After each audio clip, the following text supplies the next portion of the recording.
खाकर black panthers को power मिलते हैं। वाकांडा में इतने समय से वाइब्रेनियम तो था, बट वो लोग आज तक इसको डिकोड नहीं कर पाए थे और डॉक्टर डूम ने ये कर दिया था। एंड आई बिलीव कि टोनी स्टार्क जो कि स्मार्टेस्ट कैरेक्टर ऑन अर्थ है एमसीयू के अंदर, शायद वो इसे क्रैक कर देते। मतलब बंदे ने अपनी काबिलियत कहाँ नहीं दिखाई है, टाइम मशीन से लेकर आर्टिफिशियल इंटेलिजेंस तक बनाई है, तो ऐसे ऐसे वेपन्स बनाए हैं जिनका कोई तोड़ नहीं। ये बहुत बड़ी बात लग रही है, बट पॉसिबल तो है। वैसे अगर टोनी को क्रैक कर देता तो कितना पावरफुल बन जाता? आप ये पूछ रहे हो कि वो कितना पावरफुल होता?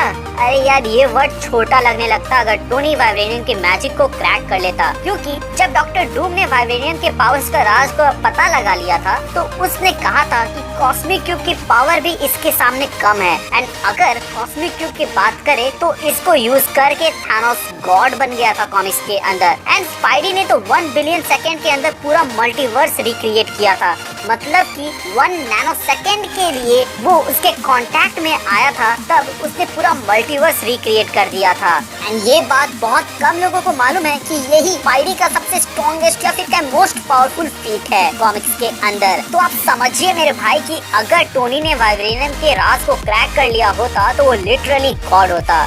मतलब कि अगर एमसीयू वाला थानोस जिसके पास बहुत सारे इन्फिनिटी स्टोन्स थे, वो टोनी के ऊपर मून्स के छोटे छोटे टुकड़े फेंकता ना, तो टोनी बोलता आर यू कॉमेडिंग मी, और उसके बाद से उसके ऊपर भर भर के प्लैनेट सीधे मारता। ईंट का जवाब टोनी पत्थर से नहीं भैया, पूरा पहाड़ फेंक के मारता। और मैं ऐसा इसलिए कह रहा हूँ क्योंकि एमसीयू वाले जो इन्फिनिटी स्टोन्स है वो कॉमिक्स जितना पावरफुल नहीं लगते। बट जैसा कि हम सभी जानते हैं कि कॉमिक्स एंड एमसीयू के वाइब्रेनियम ओरिजिन सेम है, तो अज्यूमिंग कि दोनों के पावर लेवल सेम होंगे, ना कि इन्फिनिटी स्टोन्स के जैसे कम कर दिए होंगे, तो टोनी हंसते हंसते थानोस के रास्ते लगा देता। मैं पहले ही बता दूं कि इतना बड़ा क्लेम जो मैं कर रहा हूं उसमें 2 बड़े इफ हैं। पहला इफ ये कि टोनी वाइब्रेनियम के मैजिक के कोड को क्रैक कर लेता, एंड दूसरा इफ ये कि वाइब्रेनियम की जो मैजिकल पावर्स है और उनके जो राज है, उनके जो पावर लेवल्स हैं, जिस तरह कॉमिक्स में है, एमसीयू के अंदर भी वो उतने ही पावरफुल हो। बाद में मेरे नाम का बिल मत फाड़ना कि कैप्टन मीटू ने ऐसा कहा था कि अगर टोनी को वाइब्रेनियम मिल जाता वो सीधे भगवान ही बन जाता, जो कि वो बन सकता है, बट उसके लिए 2 कंडीशंस पूरे होने चाहिए जो मैंने अभी अभी आपको बताए।